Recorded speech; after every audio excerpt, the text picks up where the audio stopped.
Me wana mi boka bodo ojle ogbesusu gege wenu.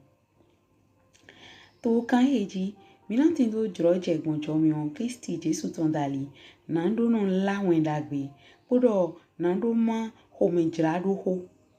Mi na so no ma nu pipon gbon owewe dali kele dide asisa ogbesusu gege Kristi ton drodo. Bon chomion eton lo polo kede dali mina so no tindo ojre ide gbibo eton na gokona mi gbon na do hode na mado ganon le awufie salon le mehenu kundo biale asu kwasi pole wendo etito tu klame le podo akota le Nvemi na mini tunto mi ton ayi na do mi mando ogbesusu gege lome podo na do moi to go flame pata. Me wana mi somo church wa mi on ton kwe su oji po ipero na je Ezekiel uta on le jibo ni ho we no monto do ina po wita chanton na mi bo na do fo Ezekiel hallelujah bo mando de wita lo yin wita ri bo jiga wita kan ni tolo ni amo mi na de jito Jesus sin ko mi to do to ohwe kwa ton me menglo mi to me to sereji ohwe lo to me to asan awoto osun to me to ohwe wiye ne to me godo ye ko ho hoto da holo to asan do polo me alors kuno ton tin to jie e wo so hemi wa finelo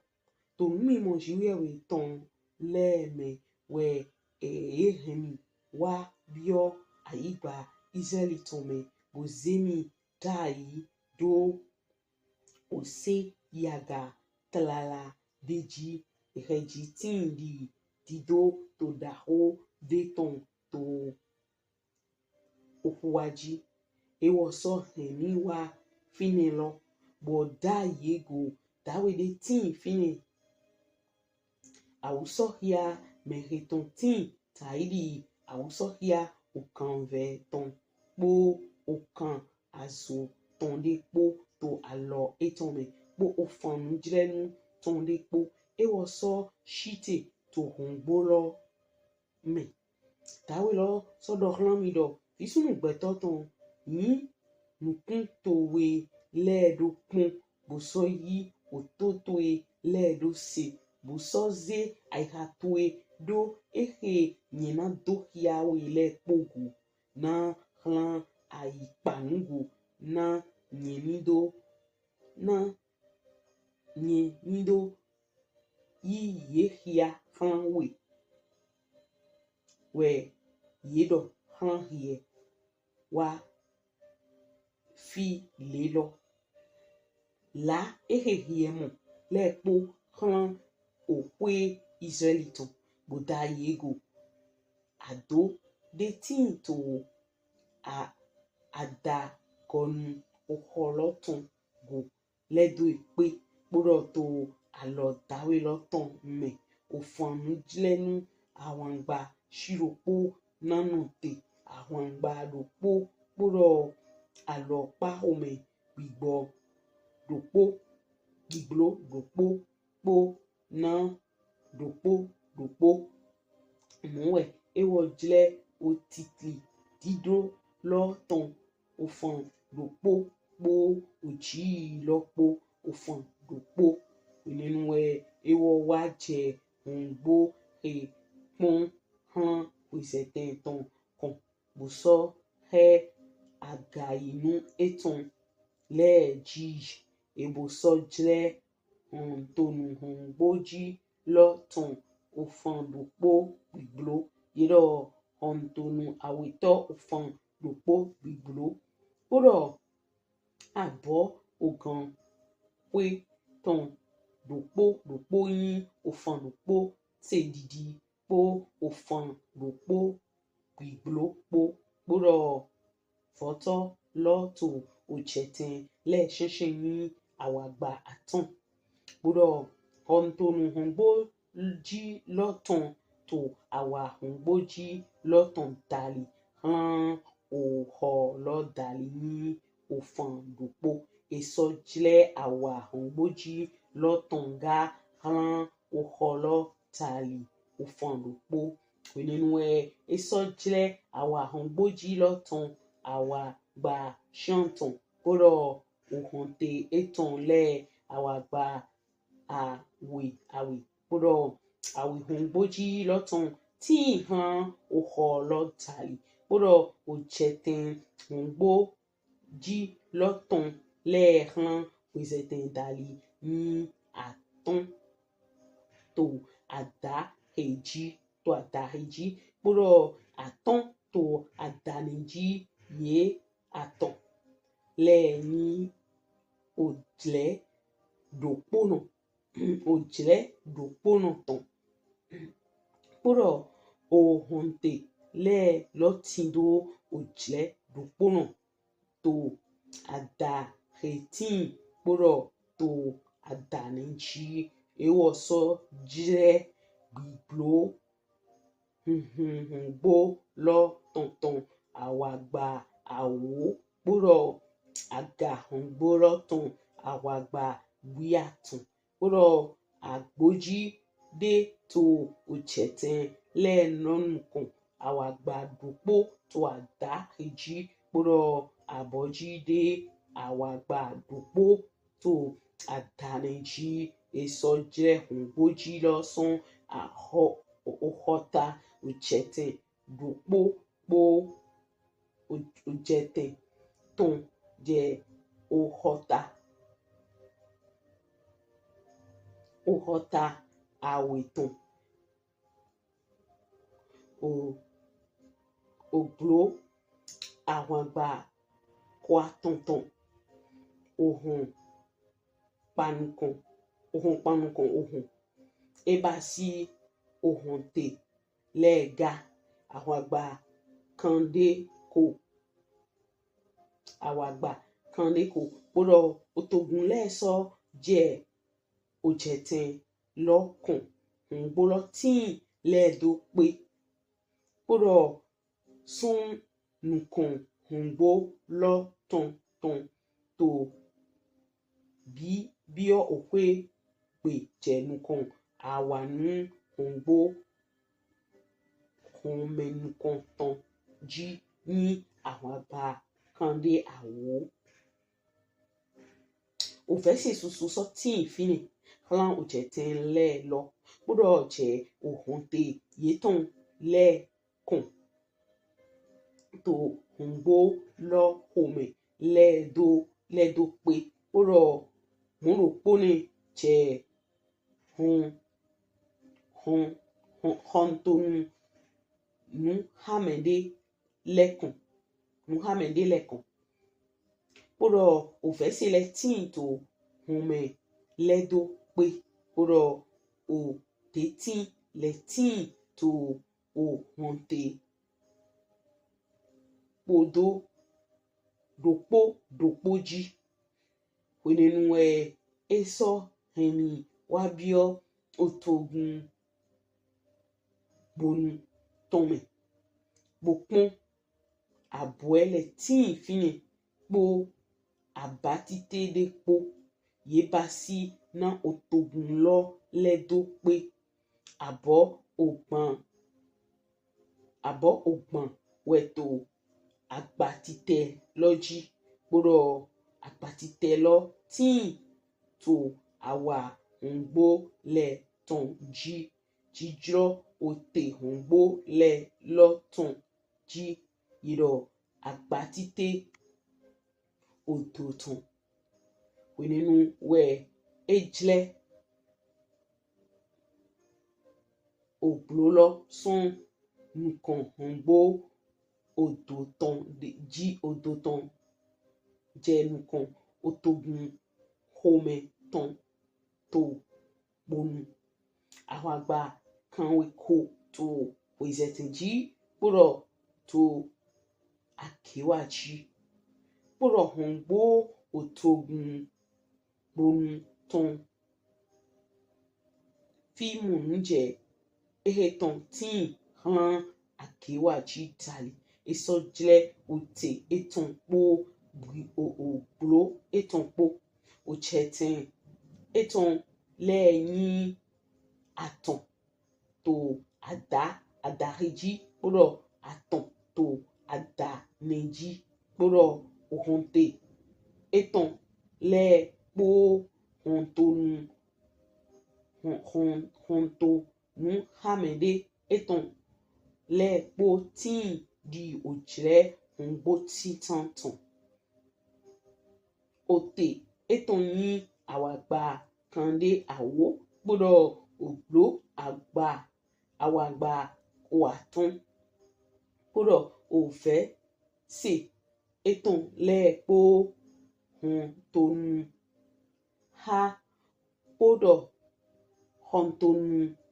hamede eton le po otetin eton le po ni ojre hongbolotun fíìmù níjẹ eheton tin han kweseten tali yebo so no heji je ede pon aga henu shianwe ji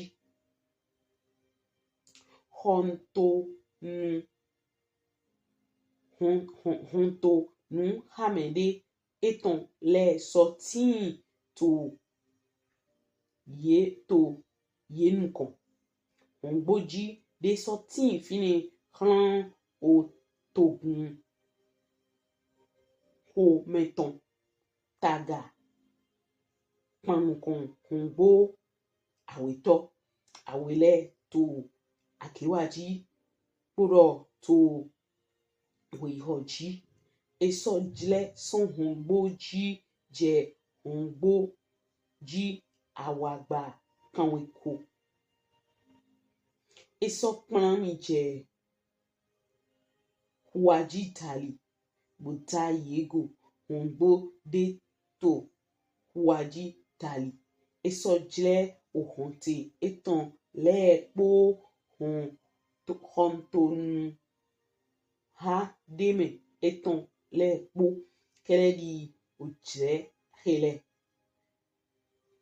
ovesele so tin to fine to eme poro to hontonu hamede eton leme ledo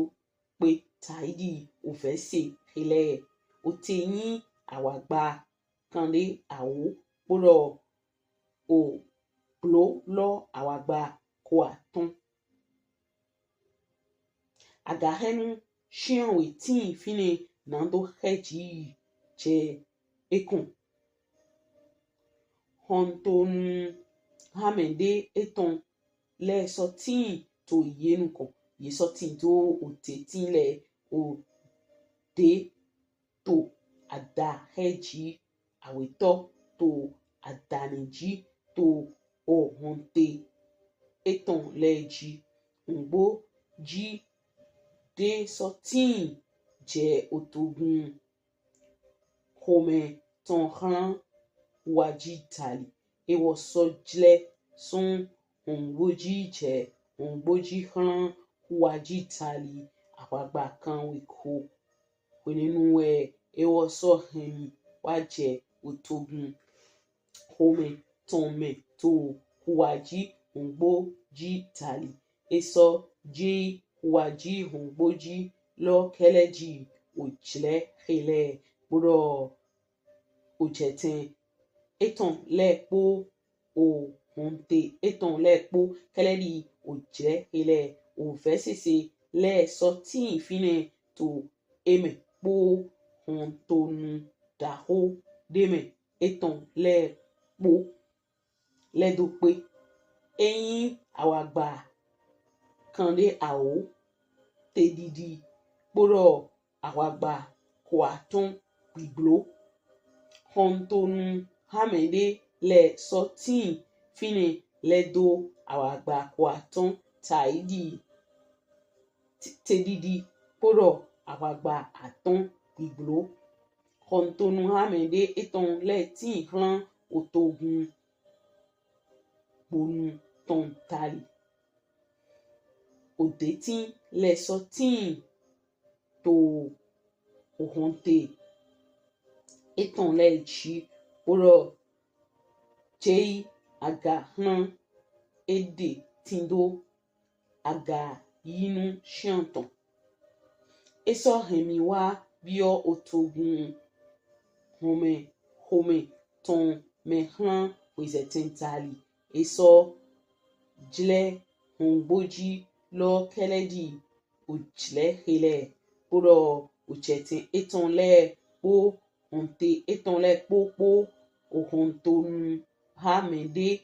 eton le po keledi ojle hele ofesese le so tin fineme oro to hontonu hamede eton le me le do pe eyin awagba kan le awo tedidi oro awagba kwa ton iglo oro hontonu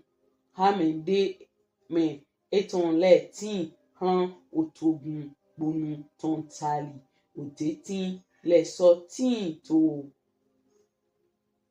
ohonte eton le ji to adaheji oro to adaniji oro je aga je ede tindo aga yinu shanton. Eso hemi wa je agewaji hongboji eso jle keledi ojle hele ocheten eton le ohonte eton le po hontonu hamede eton le po ove sese le so tin fineme le do po otedidi yin awagbaji kan le awo oro obiglo awagba kan ton ohonte eton le buso tin hlan otogun bonu ton tali. Tetin le lo le so tin to ohonte eton le ji to ada heji oro to adaniji je aga je ede so tindo aga yinu shanton oro abode po ohon eton po tin to ohonte le taili le dali to hongboji fine we yeno ko we yeno klo avon nina mimante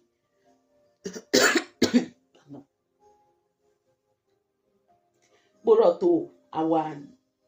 awanu hongboji lo ton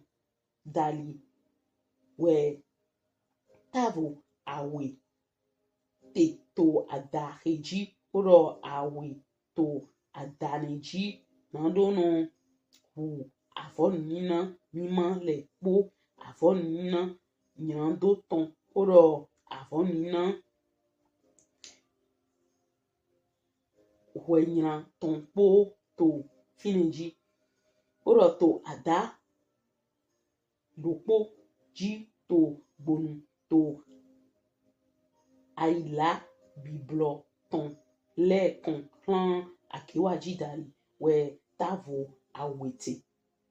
oro to ada awetoji eyin awanu hongboji lo ton we tavo awete tavo ene tin to ada eji oro tavo ene so tin to adaniji to ada hongboji lo ton tali tavo shanton eji yeno hu avosan lete tavo ene we fine na avon nina mima zanu pipaton awagba dopo po oda po tedidi oro awagba oro dopo po oda po iglo po do awagba dopo ji eheji we no eheji yeno bo nuzizan eheji we yeno bo nuzizan le heye do no hu avonina mime po avosan le po opla le po alo pahome gbiglo poro tedidi yehe do dido le lome le do po poro to tavoloji we olan avotonte poro to bonu ngboji home we abo leti na o han jito le to awanu home ton me hetin to akewaji hongbo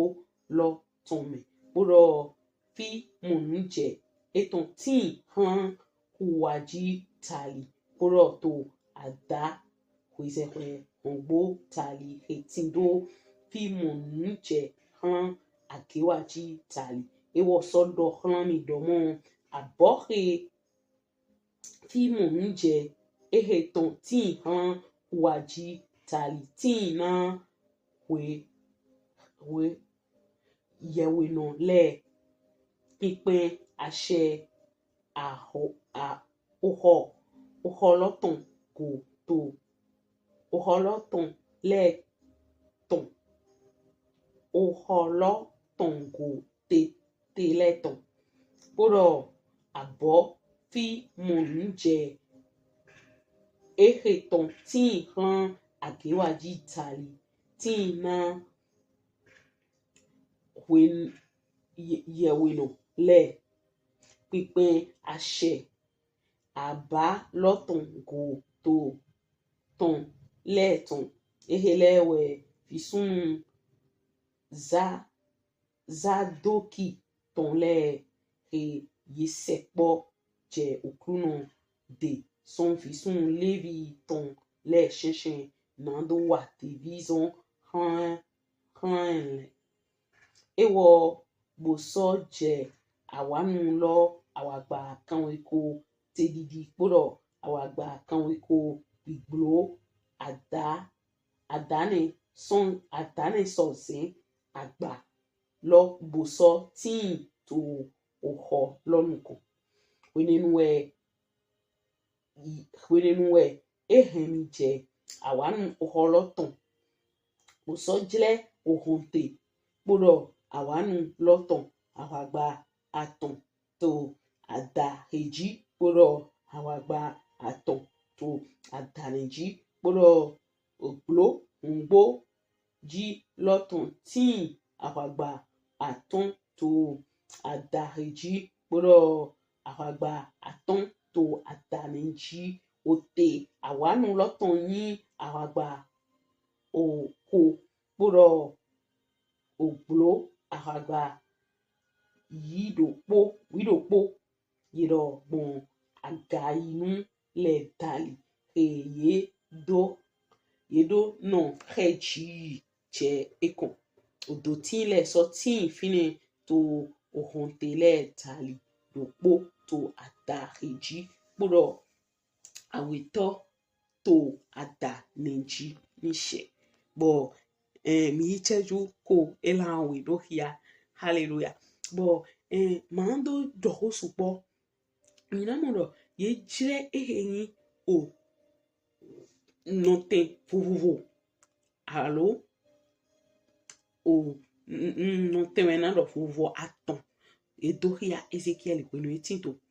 ehenyi kan li mo gbenu to Babiloni bo note ejiwe edohia be taidi o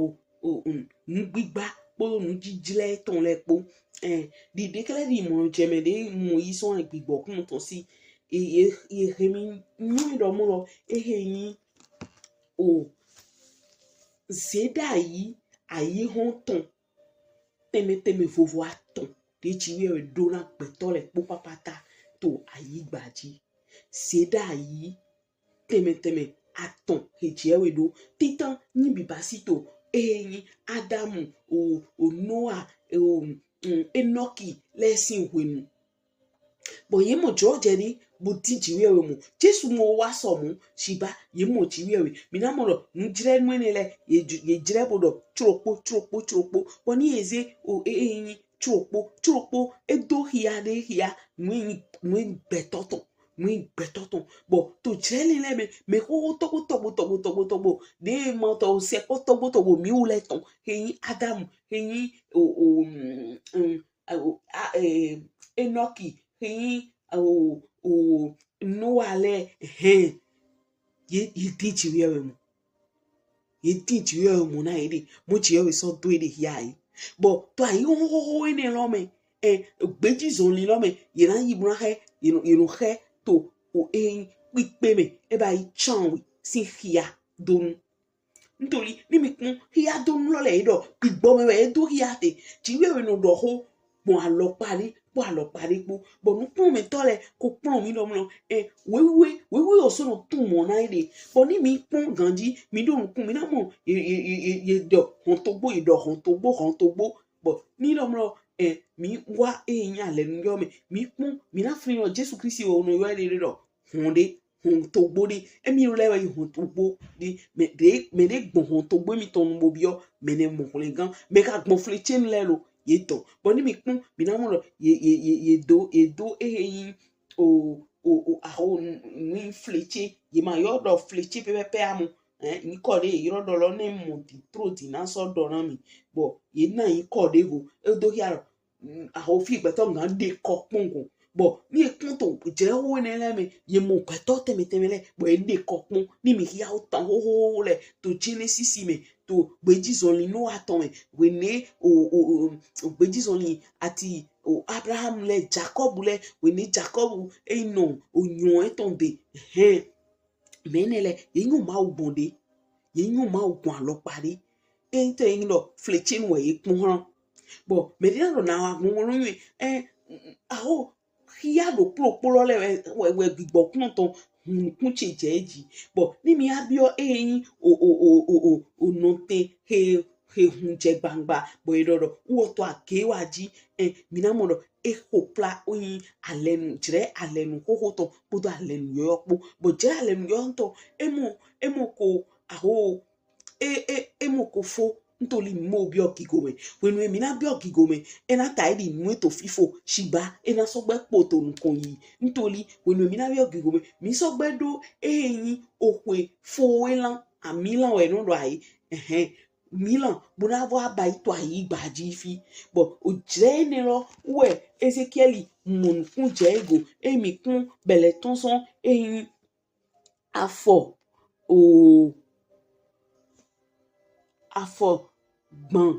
gbon elan aton kodo kakawa eyin kande elan tropo bo idode nuna igbon bo ni no mi npa inu go to mi na mo jire ni lo me de mi na bio afosinsan le na so be bo me de na do ne gbon mi mo kun kan po prisi me bo mi na so abe afosinsan nyoyo de vo bai mi na mo hia de do ina ro he nji bra ro pe kun eyin ohun me ni le eyin chanton bo chanton yi hia de he do hia do vo nbi be yoyoji fo nyoyo fo ji yoyo bo apa igbongodo eyin ohun me atonto eyin tito atonto ejiwe bai na igba we tito de jiwe we na no podo petopo kakado ido nítorí to kwe fo lan logodo wi mi lan logodo ye na so gbe mo me de le ba na sienta ha jiwe we bo ina be ime po ati ahovi be so ido mi o me i man fo bo me ne ro bo o jire me o kwe mi lan lo fo lan lo fi legba na tewe nenu ina yi bla bodo asun wa nu ton le po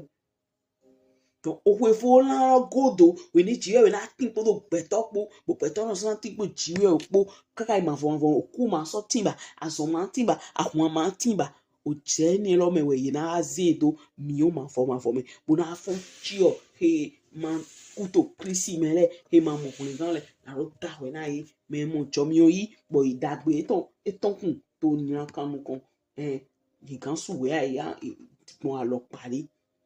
eme nye do mo owe lo we do bo no mi jamo nu kunje owe ta de mu yi to ale nu yo me do gbon ohongbo he ko ndo na mi dali mi pon we ta cho han ton o ta wo bele son afoton chanwe o afoton kaka lu je o ta chanton ji abi afo chanton afo chen ji bo ni so pon mi hihia to fide mi na mo fide to flen bo ro o njire tro ni ma jile bro fine lo ijodo na kotale we o jile le jiwe we na kota ni singa no tin to o peji son ni lo mi ma mo ma wonyo bo de nyendo hiale de to bele hihia man ku mo je me ndo jiwe we ite gan do nu ego adi ke ndo nu e ma yin to bro bo o la zanton ndo ta me ni pon bo nu din de jira do ndo o jire aton de gbon de dali gbon lo da yi hun mi o tin aparo po oju ayi apa o to do nkan yi ena taidi mina sepo aho bibe vivo nu tonton to we nu krisi na ze mi bi aso me bo we nu mi na bio okwe fola me milan de vo me mina i vivo nu ton kwecho mina bio apa tonton lo me bo ki ko che na agwa igba pata hallelujah bo ho de rom lo mi ni me de chiwe me na tin po do chiwe po ai ha che pa indego idoto o jire okwe fola ton lo me milan ton lo me me na wa chiwe o si anson le yo le we yin sadoki le sin okwendo bon pon ete sadoki e ba me de do pigwa todo ton podo yin okwe suna me ton po hallelujah bon o de do Kristi Jesu si gbigbo ni God mi me nítorí Kristi Jesu si gbigbo yin gbigbo todo ton podo gbigbo okwe suna po ni God mi me ni God sun me ni God yon me ni ma chikora me ni pe bro ni no mlo ndi ajoje bo Kristi ma ole kwa yin bo mi pe o toto ki go me po ku dali mi ni me na fon son chi ole me na no bio ki go lo me bo ki go ne na sutran na ina ngoro ni no mlo mi mo me vive mi ton le ngore ro mi ma pade ton de pe po to Jesus sin come so de na tali do ahuzu de dan de bo e la tali me de dan ton chiwe we na nyon de na ba ikun na du skando pole gan mi gbo mi ni hode mo no te fi wa ba to Jesus sin come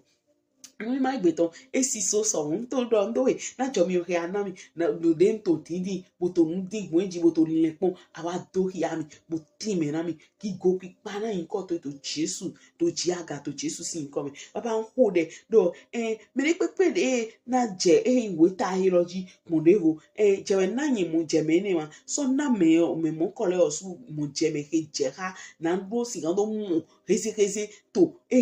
ki glo eton le to Jesus si ni come ngo de domlo me ye we no bona se wele adoro no e ma bon ayi baro blebuji akewaji na mo eton we choku waji abi we ho we ze we lo na mo eton fido no te no popo eton po di de jelo ngo de to de popo na igbo jeme je we jomi onu hem no te nu me de adike akota de pe mo nte aho ni me de te de bro to Jesus sin come akewaji ya we ho ya we ze ya dike finele ro popo ni mo jomi o pepe to ro na kigo to ole ku me de pe we de ngan igbo ni aso ahia se bo do a cheji baba to Jesus sin ni come me bi ho de te